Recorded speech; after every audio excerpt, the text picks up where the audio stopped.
Well, not for the first time, and it certainly won't be for the last time. Tonight in Turin, all about Cristiano Ronaldo. His 8th Champions League hat-trick has fired them in to the quarter-finals of this season's competition. An amazing result, an amazing performance again from a player who before tonight only had 1 goal in this season's competition. And Richie, you know, they brought him in, Juventus brought him into the club to win this competition, and he couldn't have done any more this evening. It was astonishing again. It's incredible. We're sitting here kind of shocked and amazed and shaking our head in disbelief at something that in some ways become so familiar. Like, we even threw it out beforehand. You know, if any player you'd want in your situation where you need a hat-trick, he's the one, because he could deliver. But we spoke beforehand, is if they were beaten, if they went out, would it make the decision to sign him look daft?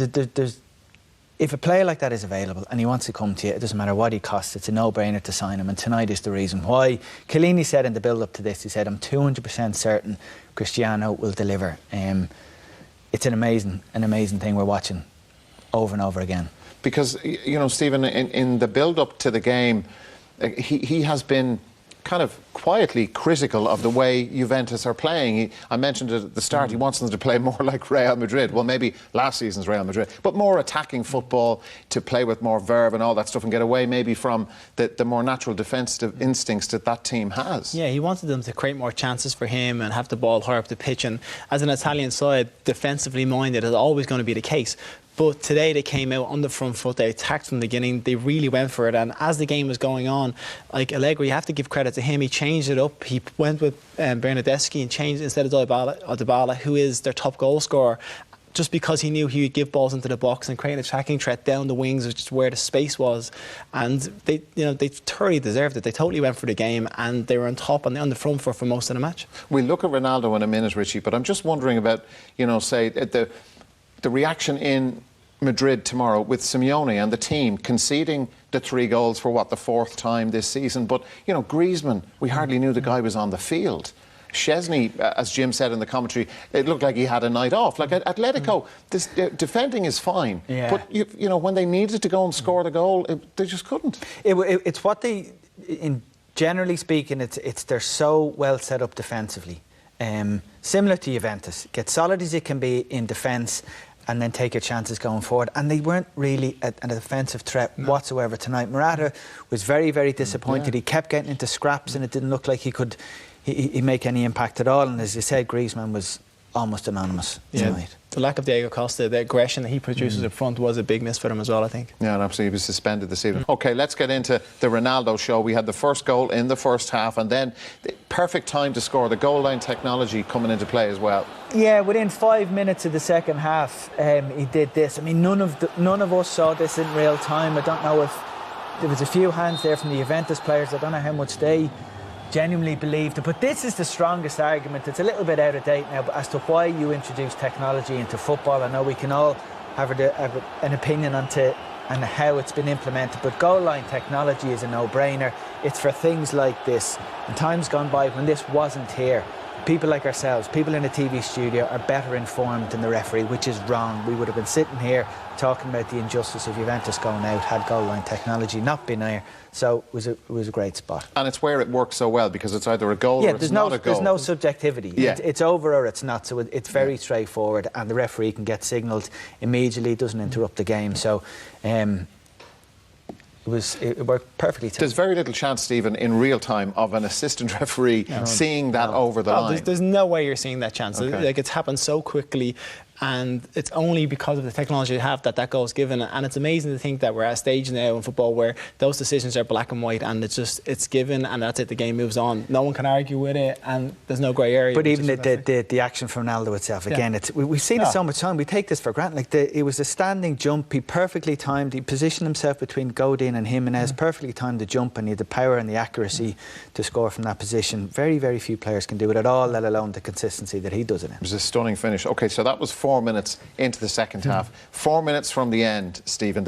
we'll see the winning penalty, but the foul on Bernardeschi was daft. Yeah, ridiculous. Like Bernardeschi, he is getting into the box, and at this point you just can't touch him, but he's running into a group of bodies. There's 4 men around. There's no need to lay a hand on him. In the end, he's kind of kicked his own foot and gone over, but it's the hand on the back that probably gives it away. And It's ridiculous. But, who else would you want to be in that situation to step up and take the penalty apart from Cristiano Ronaldo? He is just phenomenal. Like, to go into this game and us be talking about, the possibility of a hat-trick, for him to actually do it again, it's mind-blowing, absolutely mind-blowing. And the fact that it was against Atletico, like, he has tormented them so many times over the years. He is literally single-handedly torn them down. Like, he's knocked them out. Hat-trick in the semi-final, the winning penalty in the final, hat-trick in the last 16 here again. He's destroyed them on so many occasions. And then at club level as well for Real Madrid, they must hate the sight of him. They're one of many teams that he's tormented. Fair enough. Yeah, there's 25 goals against us though now. Yeah. A quarter of a century. The other Juventus chances in the second half, that when they got 2-0 up early, but the search for this third goal, it had to go very late. Yeah, one fell to Mandzukic about 15 minutes from the end. It's a perfect delivery. I just don't think he expected it to come to, and Chan probably obstructed his view. It's too low for him to go with his head. A side foot volley would have been better, and you think really needed to do better. Yeah, and then this chance here where Keane has come on, and we were discussing before the game about the chance for this young lad to step up, and 2 goals the weekend, and this was an opportunity of a lifetime for him to put what would have been an amazing week for him. But he's done everything right, got a good strike on the ball, but I think it's on his weaker foot and he just puts it wide, so good chance though. Nobody's won anything. They're in the quarter-finals, but we heard in the build-up to the match about Allegri that he had messed Agnelli, the owner. We saw pictures of him at the end, and kind of the decision about his future was kicked to touch. Where does that stand now? I know ain't no trophy given out tonight, but I think their search is for the Champions League, so I don't think they're going to be satisfied. Like, this is an amazing night for them, a fantastic night for Juventus to go through into the quarter-finals, but it is the quarter-finals. They've got to this stage, they've got to this stage further. They haven't picked the trophy for a while, and that's what they want to do. So I think it'll be at the end of that when they make a decision on his. But I have to give him full credit tonight. He has done really well. His decision making, his tactics before the game, even throughout the match, he could sense the blood in the water, and he put on an extra striker, was going for the game, wasn't holding back, and the decision to leave the ball out was a big one, and it really paid off. With the teams that have gone out of the competition, PSG gone, Real gone, Atletico gone this evening, Juventus as winners?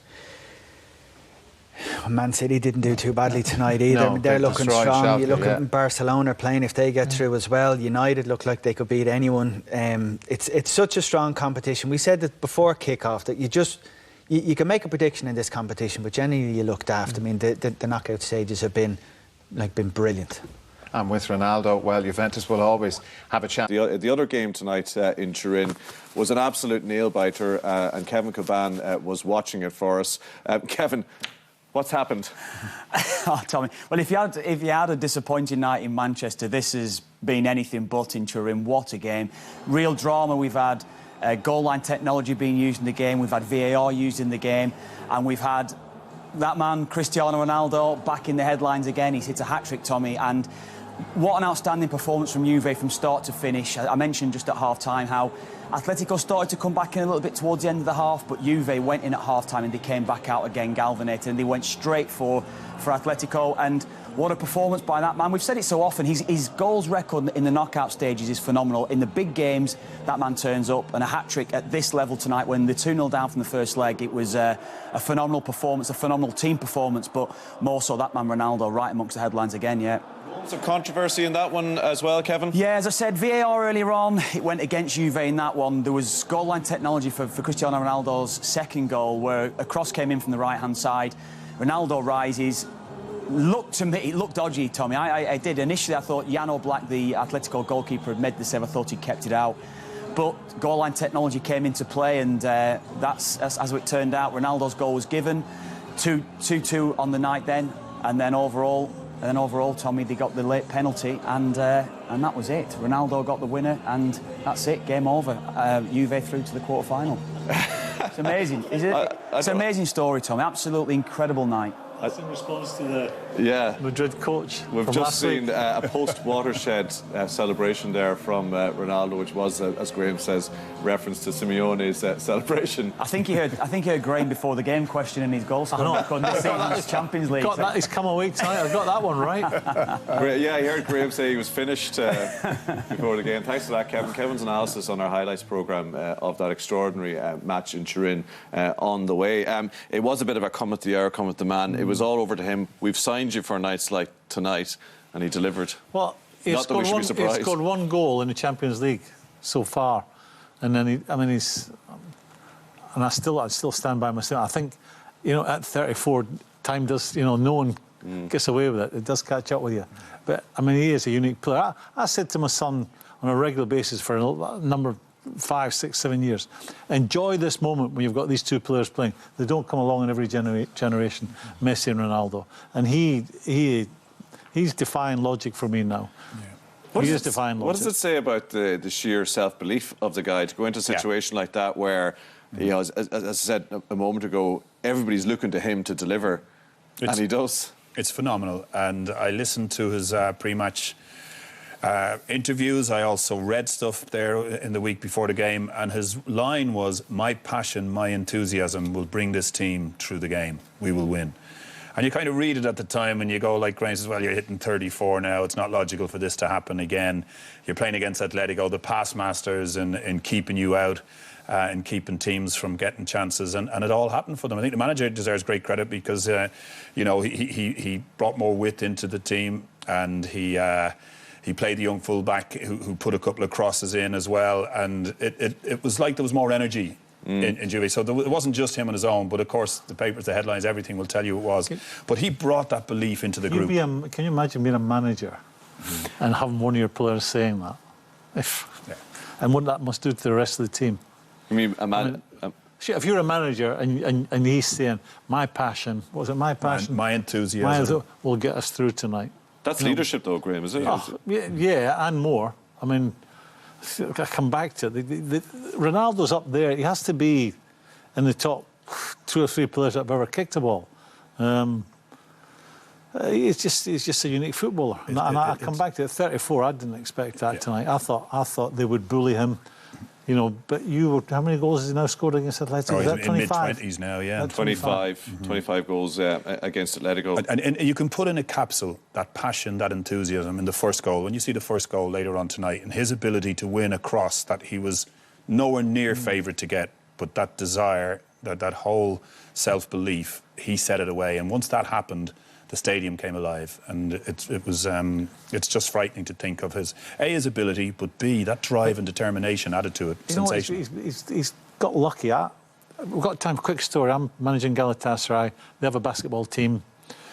2 American guest players used to use our gym in the afternoon. I said to him, you ever played against Michael Jordan? Yes. They said he's a complete freak. He said, you leave the ground at the same time.